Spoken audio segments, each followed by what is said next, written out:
बिस्मिल्लाहिर्रहमानिर्रहीम। इकराम सलारी साहब जनाब, कैसे हैं आप? शुक्र अल्हम्दुलिल्लाह। आप कैसे हैं? मैं तो अल्हम्दुलिल्लाह खैरियत से आज हूँ। माशाल्लाह कढ़ाई वाला कुर्ता। ये दूसरे आदमी हैं जिन्होंने इसकी तारीफ़ की है। ये जब 5 साल पहले मैंने ख़रीदा था तो उस वक़्त कर्नल साहब ने तारीफ़ की थी। दोनों लोग यहाँ मौजूद हैं। तो वो जो है ये बहावलपुर की सौगात है जी। अच्छा, हर शहर की अपनी सौगात है ना? तो ये बहावलपुर से हमारे कुछ अजीज़ थे, उन्होंने भेजा और इसको सिलाया हमने यहाँ से। और ये बड़ा अच्छा, ये जो देते हैं ये सिलवा के नहीं देते हैं? नहीं, वो उसकी जगह मेरे जैसे आदमी को बड़ों में सबसे छोटा और छोटों में सबसे बड़ा साइज आता है। अच्छा, है ना? तो वो उसके लिए फिटिंग के मसाइल होते हैं। तो चलो, नाव का तो मसला है, लेकिन वो पिछली दफा एक बात आपने की थी, या पता नहीं वो करनी चाहिए कि नहीं। नहीं कर ले। ये जो बाहर से जो फोन देते हैं, रिश्तेदार भेजते हैं, तो फोन अपनी तरफ से मुफ्त में भेजते हैं, ऊपर से 1.5 लाख टैक्स। हाँ, नहीं, वो भी 1.5 लाख का ही फोन होता है। तो फोन तो वो भी उतने का ही होता है। लेकिन आखिर ये बिल्कुल ऐसी है जिसको कभी पहले जमाने क्या होता था, सूट का कपड़ा जो है किसी को गिफ्ट कर देते आमतौर पे, तो वो तो 500-700 का होता और सिलाई उसकी 30-40 हज़ार रुपये होती। तो ये साहब ऐसा भी होता रहा है। बिल्कुल। तो आज ये भट्टी साहब अभी तक नहीं आए, लेकिन हम उनके इंतज़ार में हैं। जी बिल्कुल। अगर आएंगे तो हम उनको शामिल कर लेंगे और नहीं आएंगे तो कोई शामिल तफ्तीश कर लेंगे। शामिल तफ्तीश कर लेंगे। पिछली दफ़ा गुफ्तगू थोड़ी सी अधूरी रह गई 14 अगस्त के हवाले से। अधूरी नहीं रह गई, बल्कि हमने चाहा था कि इसको जारी रखेंगे अगस्त के महीने में। कि तो कर्नल साहब से दरख्वास्त है जी कि क्या चीज़ अधूरी रह गई थी जिसको आज हम आगे बढ़ाएं, या कोई नई बात आज कुछ गिलगित के हवाले से शायद आप चाह रहे थे? गिलगित बल्तिस्तान की आज़ादी की जो कहानी है जी, वो बड़ी दिलचस्प है जी।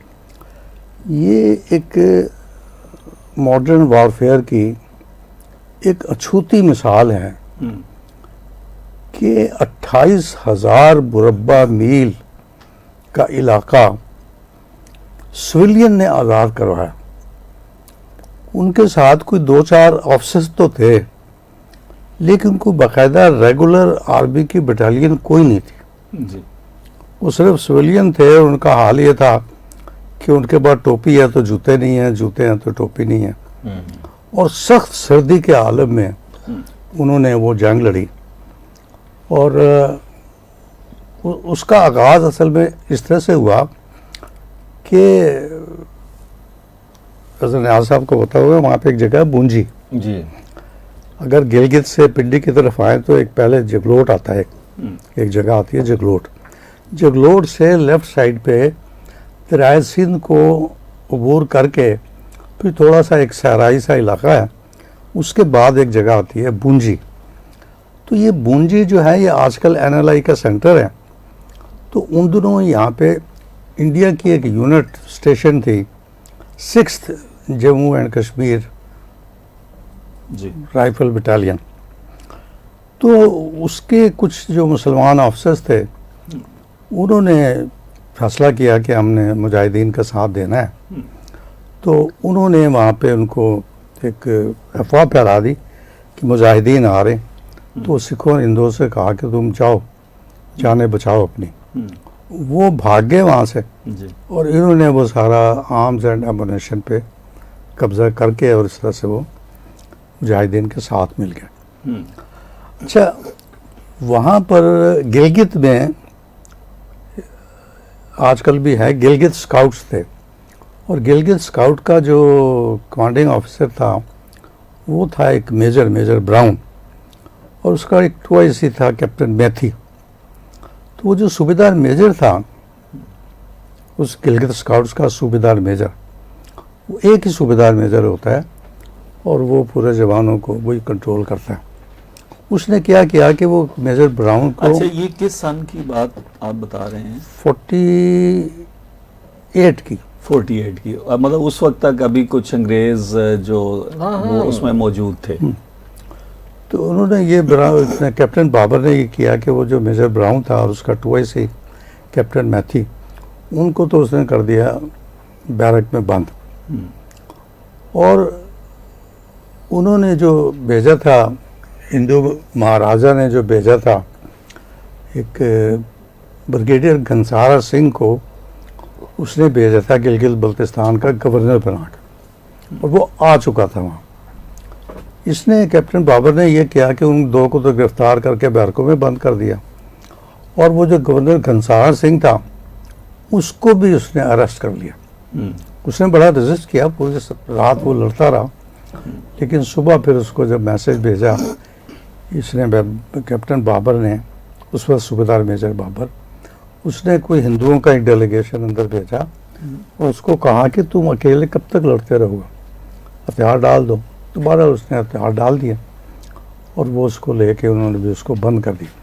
उसको बंद करके तो वो जो बटालियन थी वहाँ पे बुंजुई में, उसका एक कमांडिंग ऑफिसर मुसलमान था, कर्नल अब्दुल मजीद जी।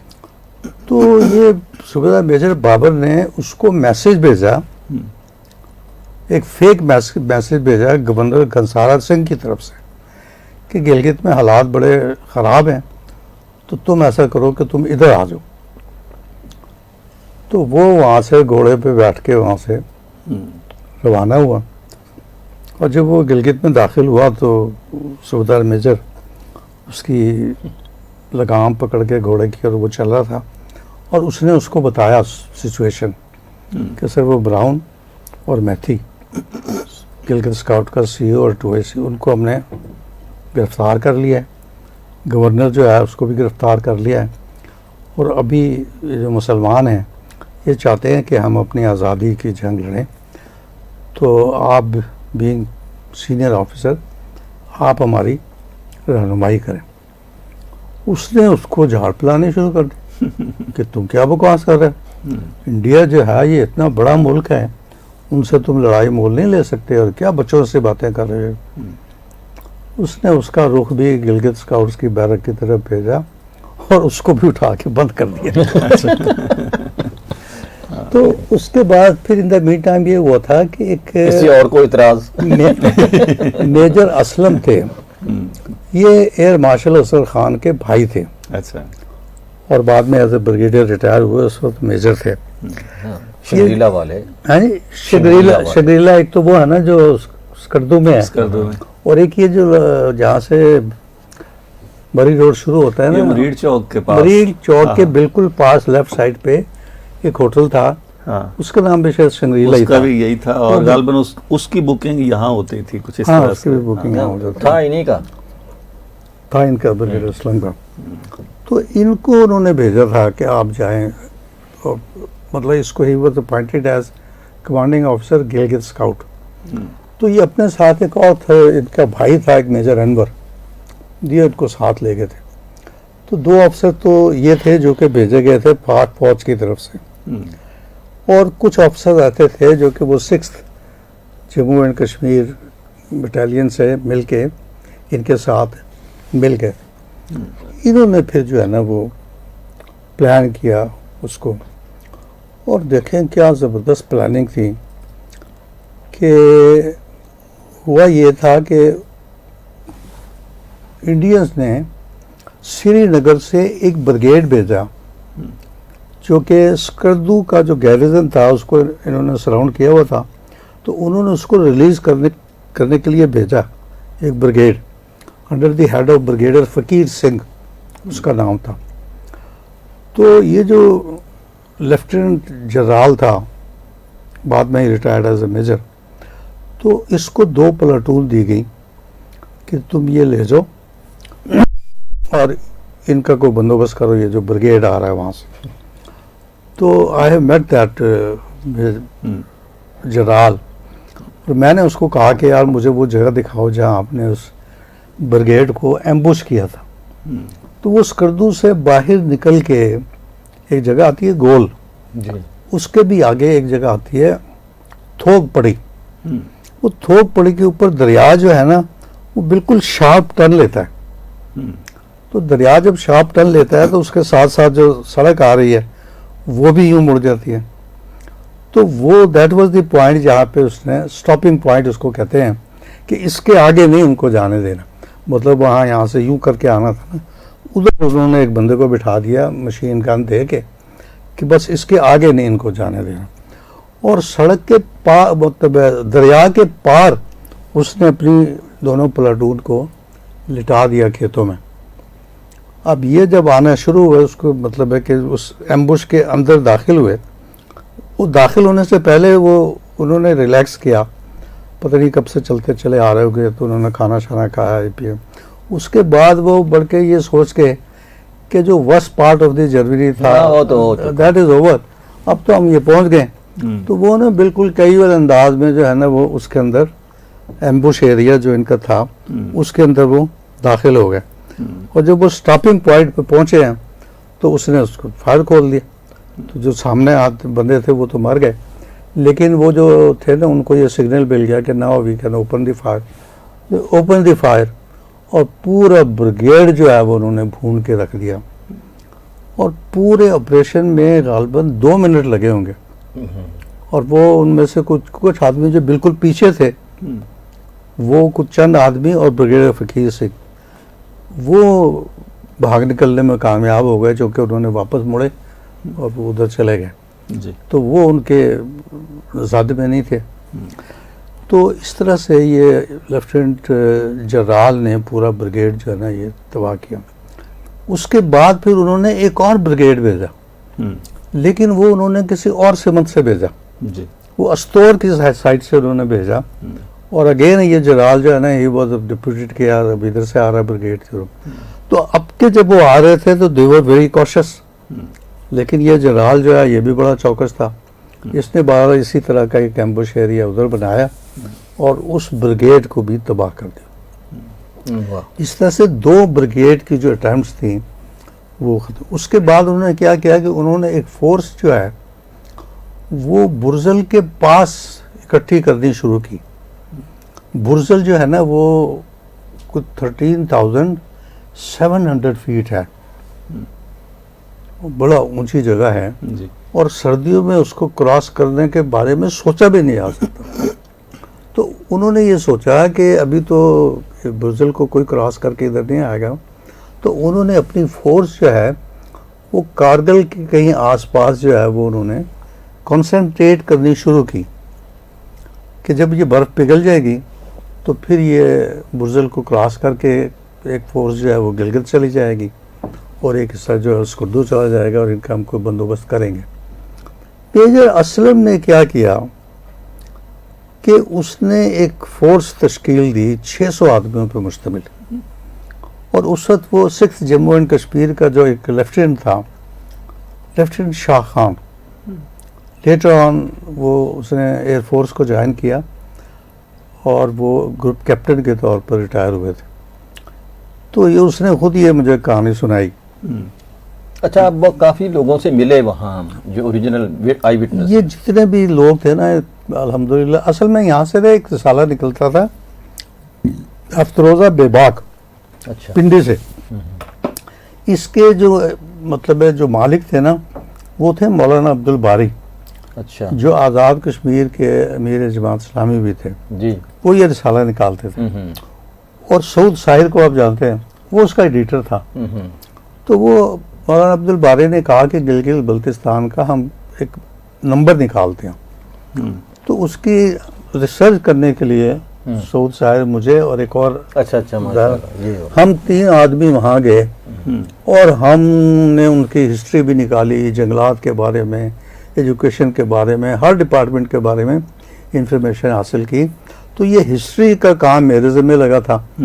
तो इस तरह से मैं इन सब लोगों से मिला, उस सूबेदार मेजर बाबर से भी, और उनका जो पहला वज़ीर आज़म था रईस खान, उससे भी मिला, और ये जनरल से भी मिला।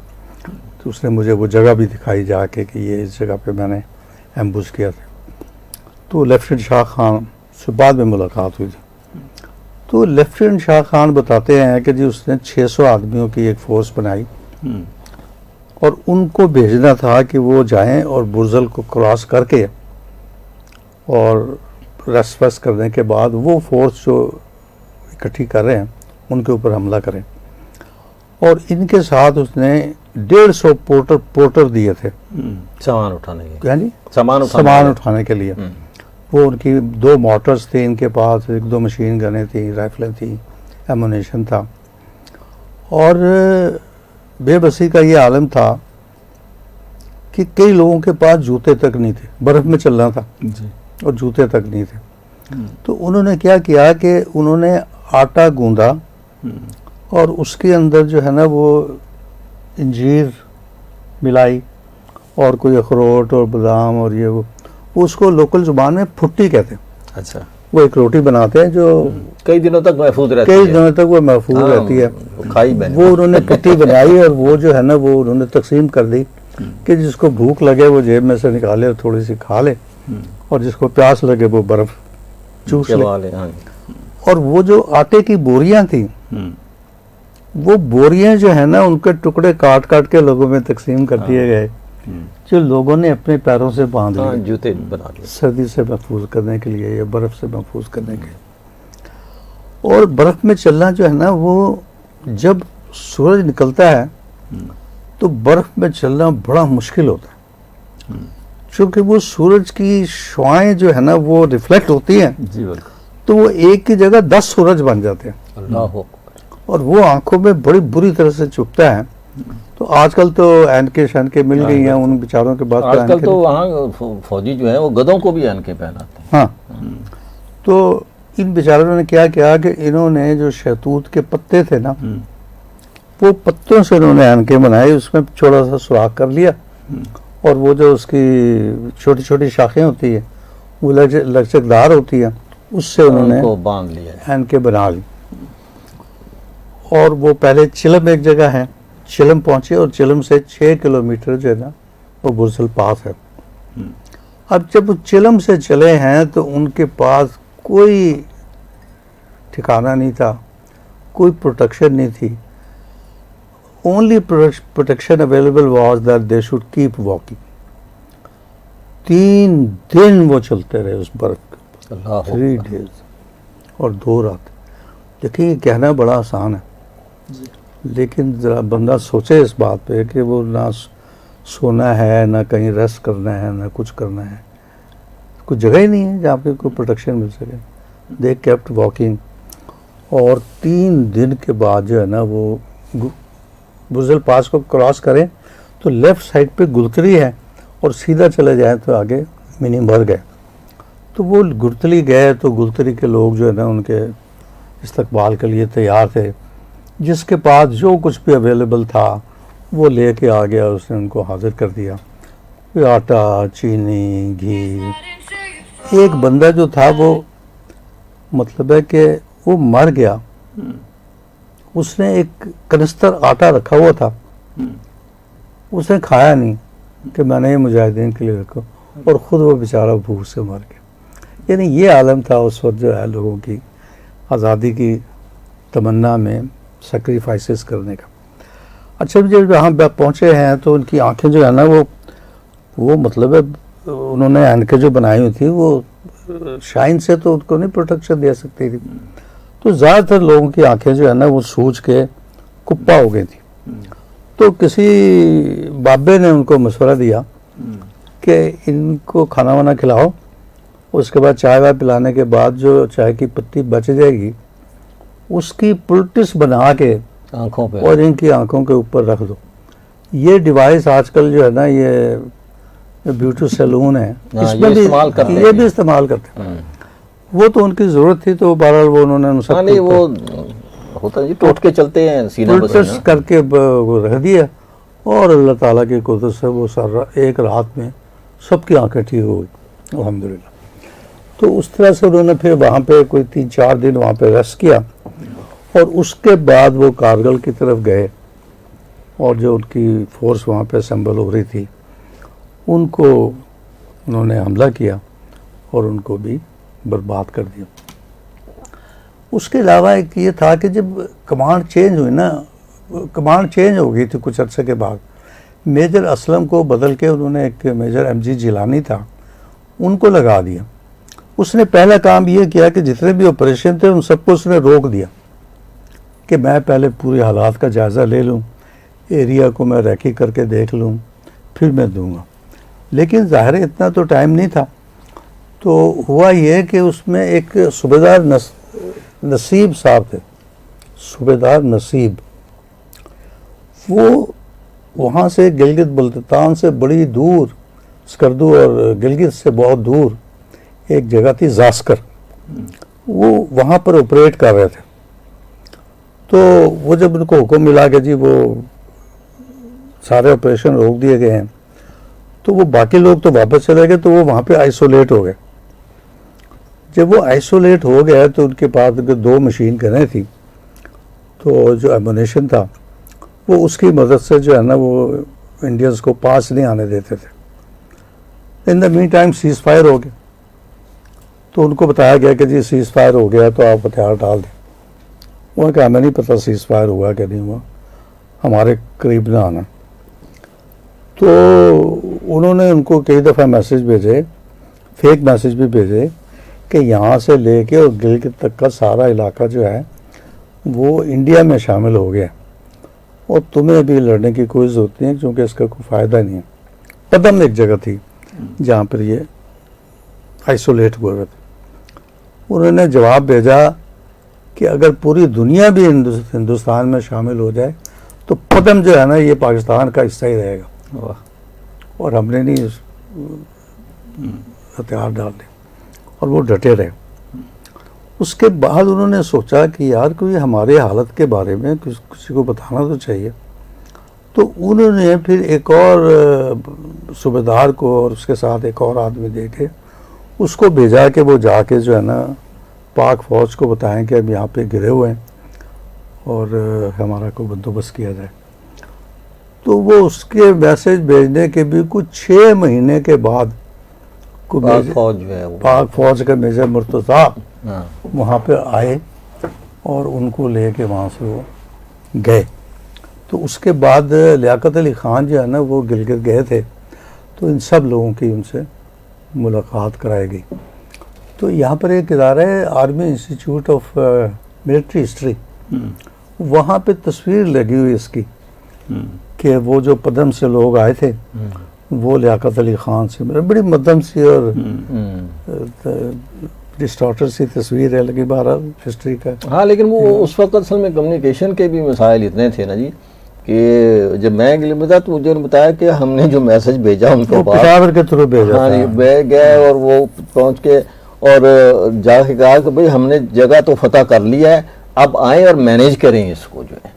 तो वो पता नहीं 6 महीने लग गए इस बात को भी करते करते कि तो जो है पाक फौज जो है आई और आखिर ने उसको सबको मैनेज किया। यानी फतह उन लोगों ने ही कर लिया था सब कुछ, लेकिन अब वो फंस गए थे एक जगह पे आके जहाँ से आगे वो मुश्किल हो रही थी। तो फिर उन्होंने जो है माशाल्लाह जी। वैसे आपकी याददाश्त क्या खाते हैं आप?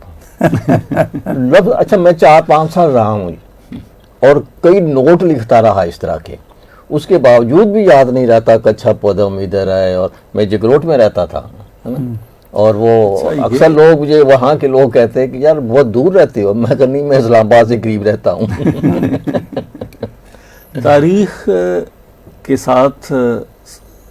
के साथ साथ अगर आप जोग्राफिया के साथ भी जो है ना आपका एक ताल्लुक बने तो वो मेरा ख्याल है कि वो तारीख ज़्यादा अच्छी तरीके से याद रहती है कि आप उस मुकाम पे जाके देखें। और मैं कई दफ़ा, मुझे ख़ुद तारीख़ के साथ जोग्राफिया का शौक़ है, तो शायद मैं कोई किताब पढ़ता हूँ, कोई नावल पढ़ता हूँ या कोई जिसमें कोई जगह आती है ना, तो मैं उसको बंद करके गूगल पे वो जगह जाए। हाँ, और एक दोस्त है अब्बास साहब, हाँ। वो एक साहब मशवरा दे रहे थे, किसी ने पूछा मैं CSS करना चाहता हूँ तो मैं कौन से सब्जेक्ट रखूँ?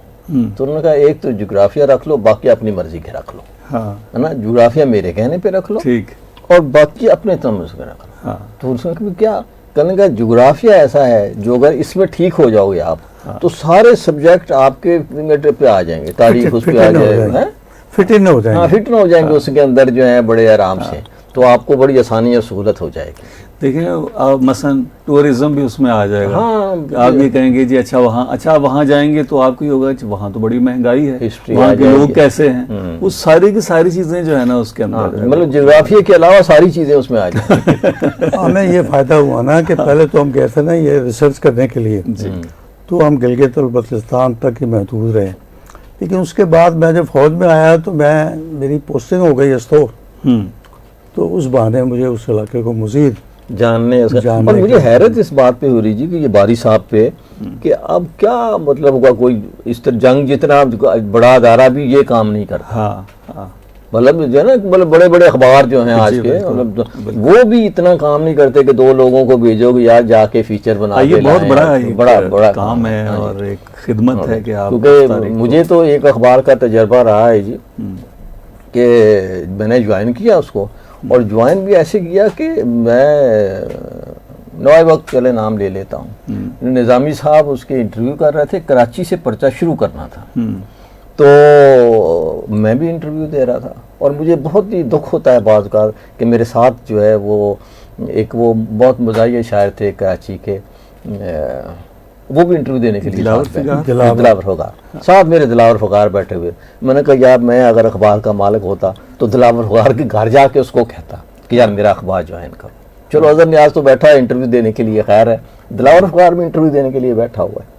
तो खैर हम गया, मैं निज़ामी साहब के पास, अच्छा क्या ये वो, अच्छा वो तो नहीं है जो कराची की डायरी लिखते हो हमारे अखबार के लिए? मैं कि जी मैं वही हूँ। कहना पर ठीक है ज्वाइन करो।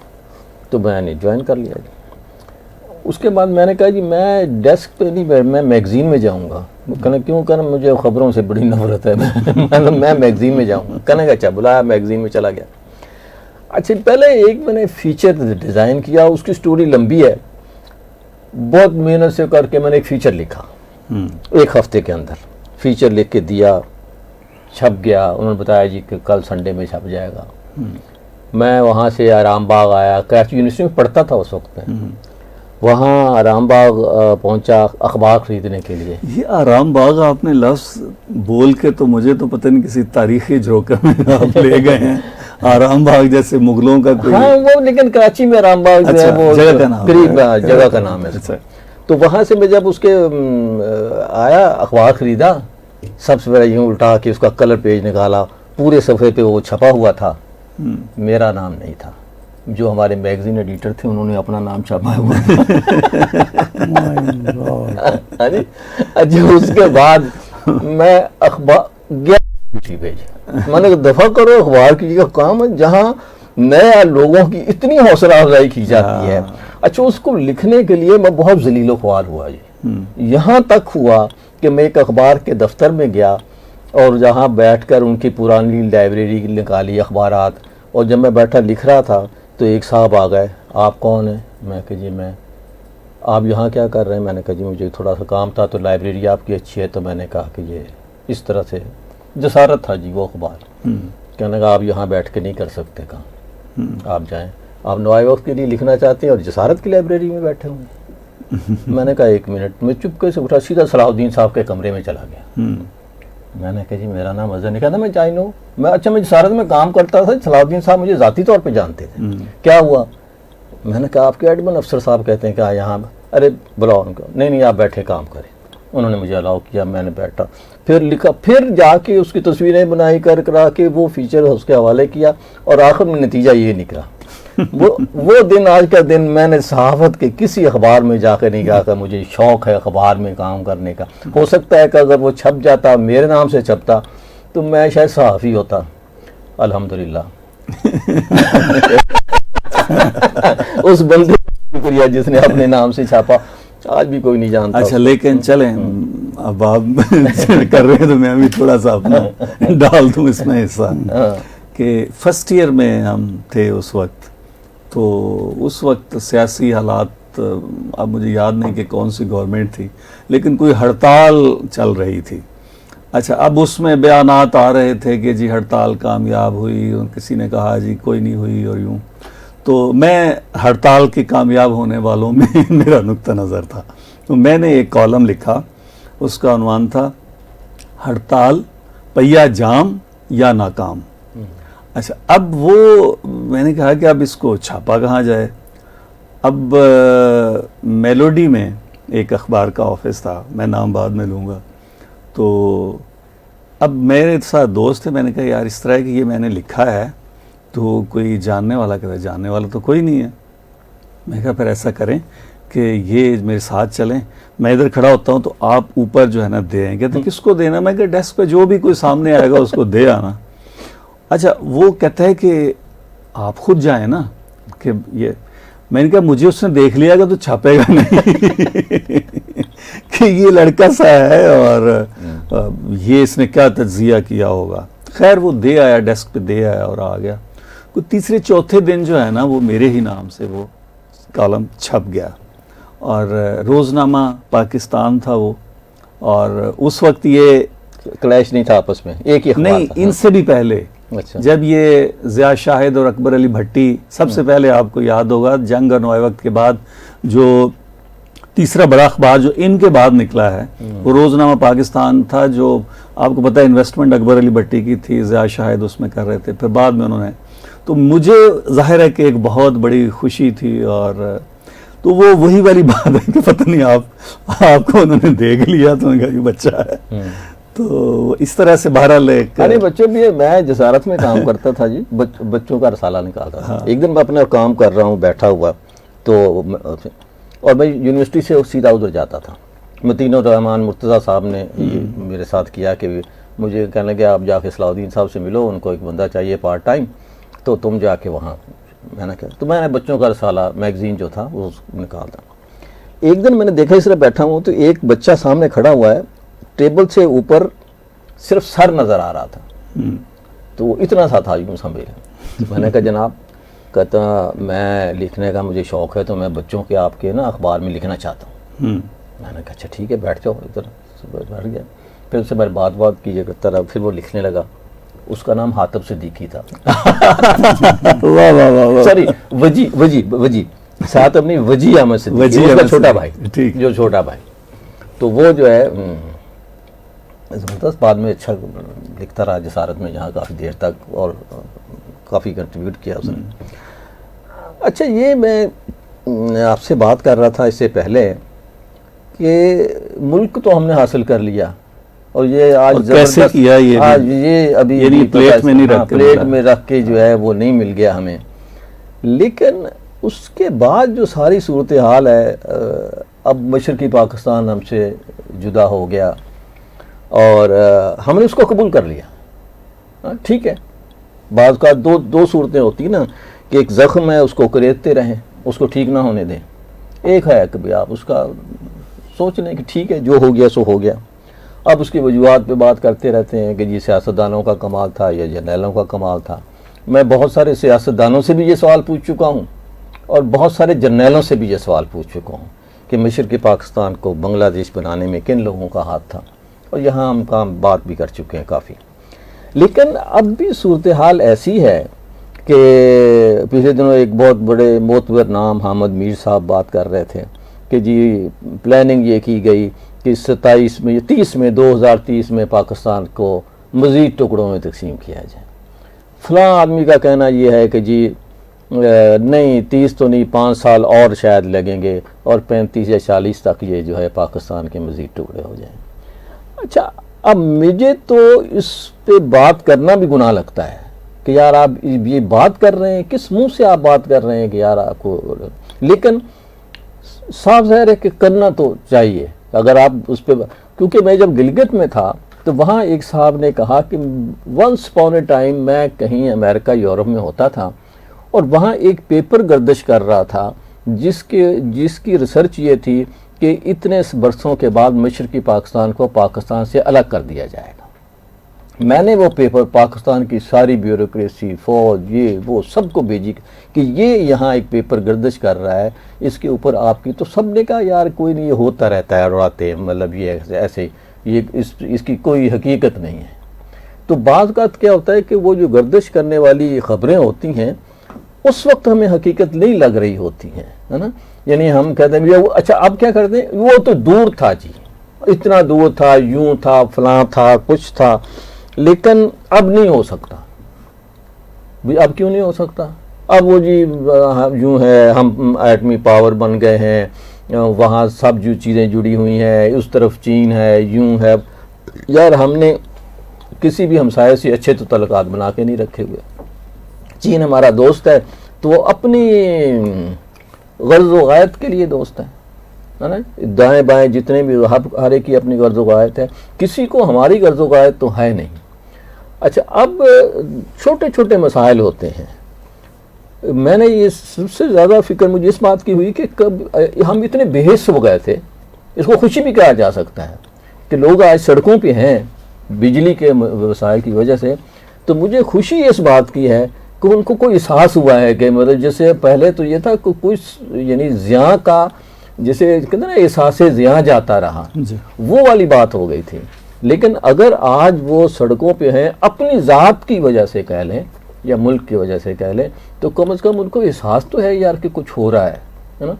कितना अरसा हो गया भुट्टो के बाद से अब तक लोग जो हैं मुख्तलिफ वजह के बना पर सड़कों पर आए होंगे, कुछ किया होगा, लेकिन हम कभी भी मुल्की मफाद के लिए सड़कों पे कभी नहीं निकले कि क्या करना चाहिए क्या नहीं करना चाहिए। या अब कई दिनों से एक इजलास शुरू है कि जी बिजली के मसाइल जो हैं उसके हल किया जाए। क्या आपके ख्याल में ये बहुत ही मुश्किल काम है कि पाकिस्तान में जो है वो बिजली का मसला हल कर दिया जाए?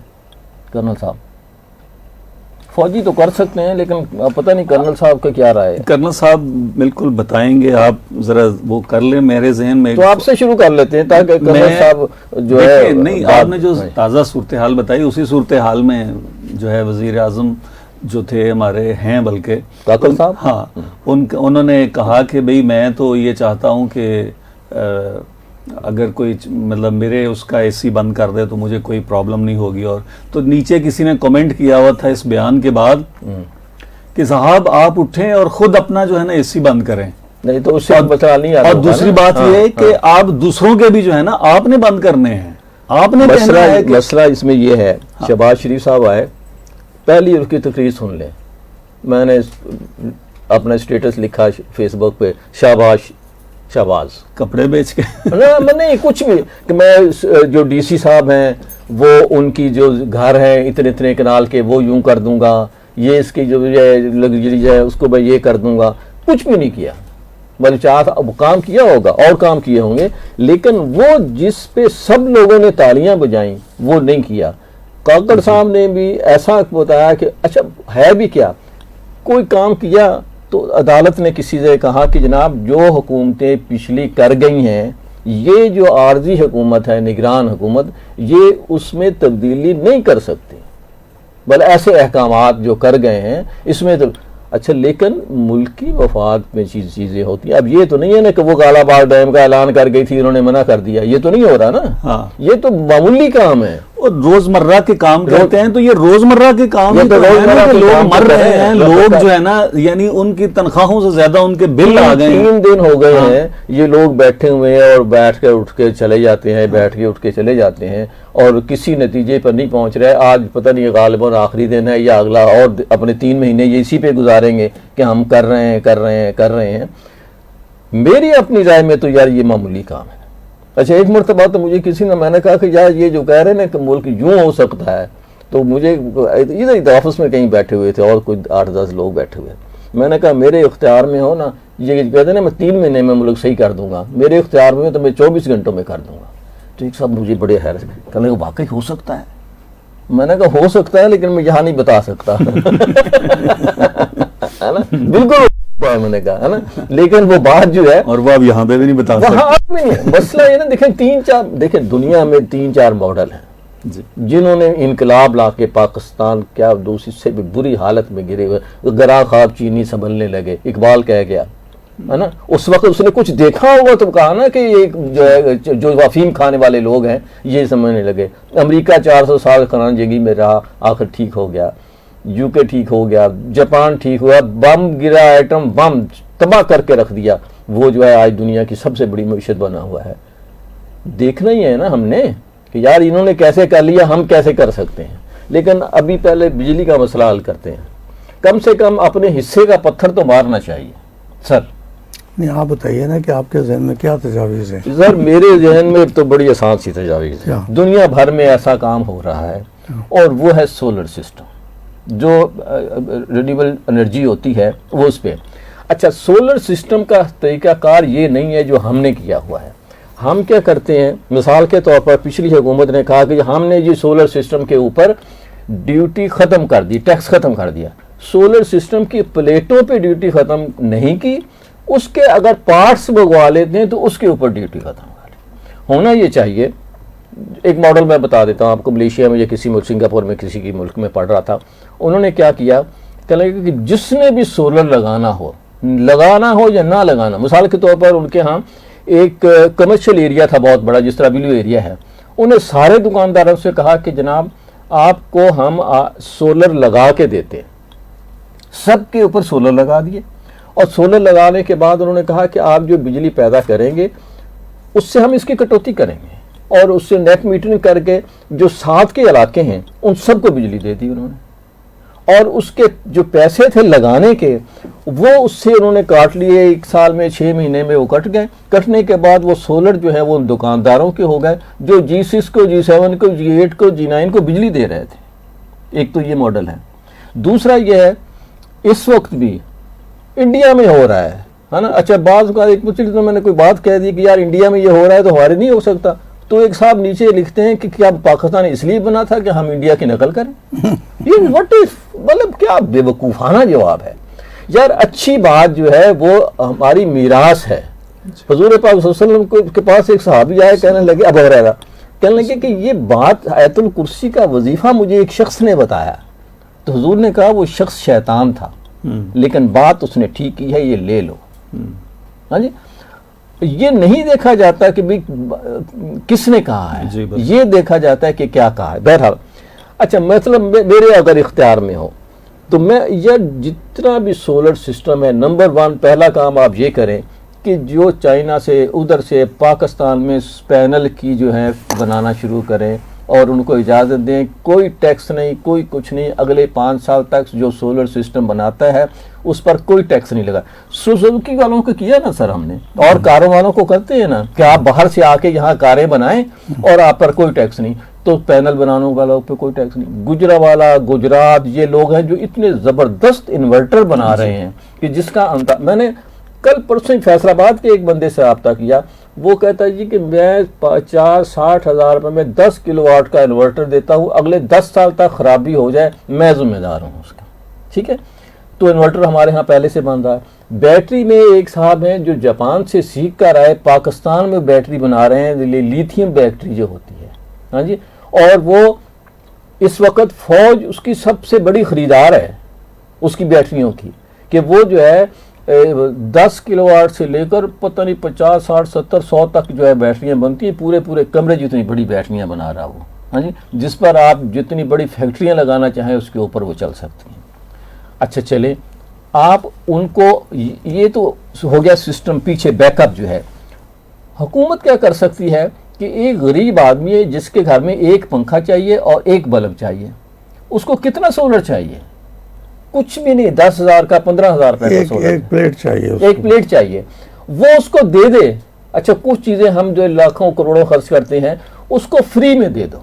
अच्छा, फ्री में नहीं दे सकते हो यार, बहुत यतीम लोग हो आपको, हुकूमत जो है आप करो कि यार ये ले लो, हमें 100 रुपया महीना, 200 रुपया महीना, 500 रुपये महीना, 1000 रुपया महीना जो है इसकी किस्त से इसकी कीमत जो है वापस कर देना। अच्छा, जो उससे बड़ा है।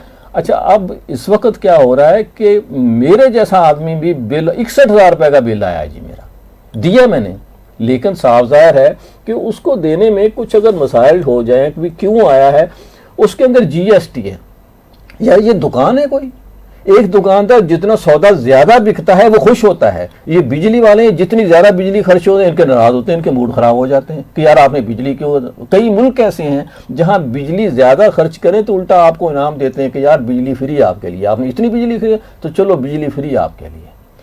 तो ये जो सिस्टम है ना, ये बाहर के उसको यहाँ उसको रिफ्लेक्ट किया जा सकता है, उनको मॉडल को बनाया जा सकता है, और सबसे बेस्ट यही है कि उसको सब्सिडी देकर उस सोलर सिस्टम को उसके यहाँ वो सस्टेनेबल कर दें। और उसके बाद से बेशक नेट मीटरिंग का फ़ायदा क्या है, आप लगा दें, उसका बिजली का बिल नेट मीटरिंग से काटते रहें। ये तो मेरे पास सीधी सी, ये तो कुछ कम है, वरना सब चीज़ें डिटेल से भी आ सकती हैं। उसमें भी हमारे एक दोस्त हैं अब्दुल सलाम साहब, उनका उस दिन कहना ये था कि उन्होंने सोलर सिस्टम भी चल रहा है और 2000 यूनिट जो हैं वो वापडा की तरफ उनका उनके जा पड़े हुए चुके हैं जी। जा चुके हैं, मगर इसके बावजूद वो बिल एक बड़ी मतलब हाँ, मैं amount उसमें आ रहा। उसके बावजूद मेरे उनको भी जो है- मेरा हाँ, जो है अभी मैंने लगाया ये, नेट मीटरिंग भी लगी हुई है, जी। बिल भी लगा, अपना प्लेट सोलर भी लगा हुआ है, 61,000 रुपये बिल भी आ गया। अच्छा, सिद्दीक अरमान साहब जो है वो प्रोग्राम को पसंद कर रहे हैं, और भी कुछ दोस्त उनका कर पूछ रहे ले हैं, बिल कितना है ये भी मगर- बता दें, है ना, बस प्रोग्राम तो पसंद वो कर रहे मेरा हैं, ख्याल है बिल- कि शायद इसी वजह से उन्होंने पसंद किया है कि हमने इस पे बात की है। कुछ और एनर्जी की चीज़ें को भी जाना चाहिए, नहीं जाना चाहिए। मैं तो इस क्या हक में हूँ। अब जैसे बहुत सारे हैं जी, अच्छा मैं आपको एक गिलगित की मिसाल देता हूँ। गिलगित में मैं कुछ 4-5 साल रहा हूँ। अब कर्नल साहब से इजाज़त के साथ टाइम उनका ले रहा हूँ। वहाँ मैंने एक डॉक्यूमेंट्री बनाई थी, उसका नाम था वन बल्ब रेवोल्यूशन। वो हमने श्रीलंका के एक कंपटीशन में भेजी, जहाँ से उसने इनाम भी हासिल किया, कुछ कैश भी आया था, जो हमने 3-4 लोग थे, हमने बांट लिया आपस में। अच्छा, अब वो था कि एक गांव वालों ने कहा कि हमें खुद से बिजली बनानी चाहिए, पानी वहाँ आता है स्ट्रीम उसमें। अच्छा, उन्होंने एक छोटा सा लगा के तो एक टरबाइन आगे लगा ली। चाइना की टरबाइन आती है जो फ्लोटिंग टरबाइन कहलाती है। वो उसको इधर से उधर करके उसको बांध दें, वो उसके साथ घूमते हैं, उसके साथ वो जनरेटर लगा हुआ, वो छोटी सी बिजली पैदा करनी शुरू कर दी। अच्छा, वो बिजली बना के तो वो अपने देने लगे।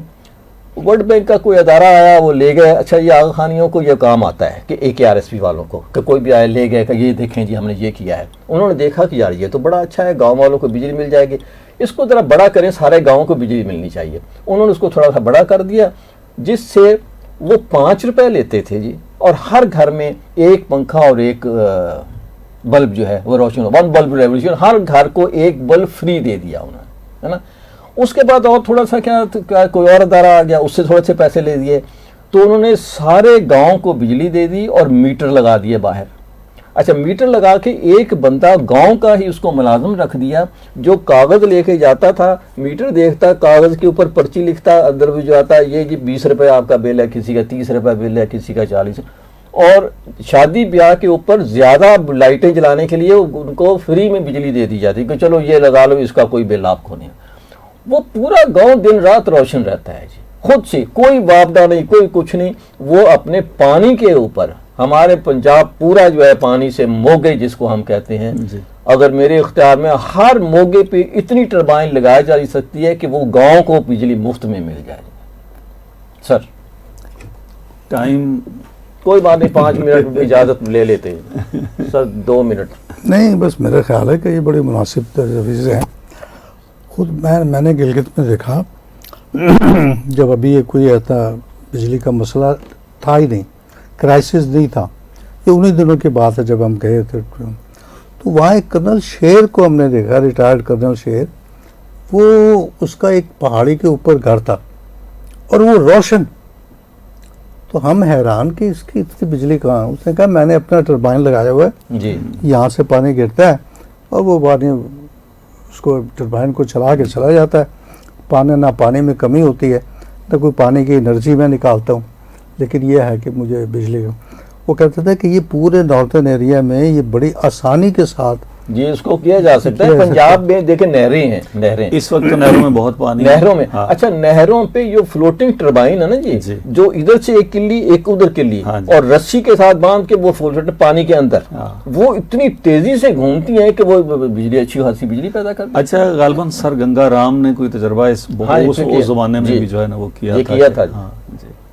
हाँ, तो ये जो मतलब है बजाय इसके कि हमने बस तरबाजा डैम ही बनाना है, ये इससे मसला नीचे है। की बात अच्छा, नहीं है। फिर मसला ये है ना जी कि हम जो है चांद पर जाने की कोशिश करते रहते हैं कि इंडिया चला गया है तो हम भी चले जाएं। यार इस जमीन के लोगों जो है ना उसके कोई भी, मैं तो समझ कोई अदारा, मैं तो इतना यानी दिल बर्दाश्त हुआ हूँ कि कोई अदारा इस मुल्क में ऐसा नहीं है जो इस मुल्क के लिए संजीदा, अपने लिए सब संजीदा है, इंक्लूडिंग अजहर न्याज, लेकिन इस मुल्क के लिए कोई भी बेहतरी सोचने के लिए मुझे नहीं कोई लगता। अदरवाइज कुछ भी मुश्किल नहीं है।